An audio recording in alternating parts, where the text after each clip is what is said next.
लातूर येथे आल्या असता त्यांच्याकडून जाऊन बाबा देगलूर नांदेड जिल्ह्याची जी खासदारकीची सीट आहे ती कशी पराभव झाली. तर नमस्कार सर, दैनिक चाल वार्तामध्ये आपलं स्वागत आहे. तर काय सांगता की नांदेड जिल्ह्याची जी लोकसभेची सीट आहे जी पराभव झाला त्याबद्दल काय सांगता? असं आहे, लोकसभेच्या निवडणुकीमध्ये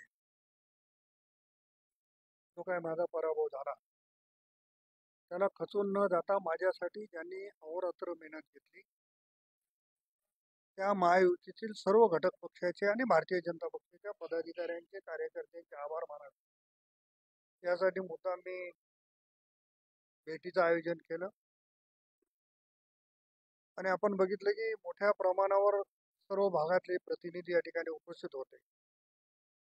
निवडणूक आहे, हार जी इथे होत असते.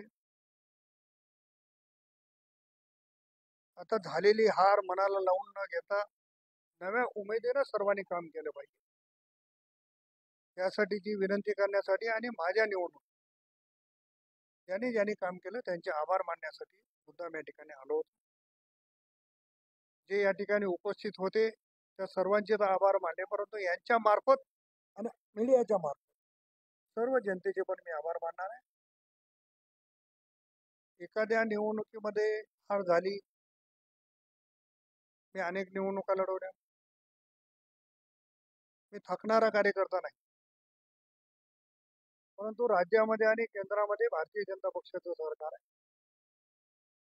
कुठल्याही कार्यकर्त्याला ना उमेद होता त्यांना मदत करण्याची माझी भूमिका राहणार आहे आणि ही माझी भूमिका सर्व कार्यकर्त्यांना सांगण्यासाठी मी या ठिकाणी आलेला आहे. मला असं वाटते की पहिला पराभूत उमेदवार असेल की लोकांमध्ये जाऊन लोकांचे आभार मान,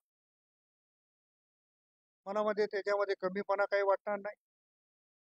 जो काही जनतेने कौल दिला तो मला मान्य आहे आणि ज्यांनी ज्यांनी माझ्यासाठी काम केले त्यांचे या ठिकाणी जाहीरपणाने आभार. तर देगलूरमध्ये सध्याच्या भारतीय जनता पार्टीच्या कार्यकर्त्यांमध्ये गटबाजी झाली अशी सोशल मीडियावर आणि पेपरमध्ये बातम्या येत आहे. त्यामध्ये एक शिवराज पाटील माळेगावकर हे लिंगायत समाजाचे दिग्गज नेता असेल तर त्यांनी पण राजीनामा दिला, त्याबद्दल काय सांगता? असं आहे की पक्ष मोठा झाल्याच्या नंतर कार्यकर्त्याची संख्या जास्त राहते आणि जगातला सगळ्यात मोठा पक्ष हा भारतीय जनता. थोडेसे मतभेद झाले असतील पण शिवराज पाटील माळेगावकरांनी राजीनामा त्यांना कुठे दिलेला नाही. त्यांना खंत वाटली की आपण कमी पडलो, जबाबदारी स्वीकारून आपण राजीनामा दिला पाहिजे.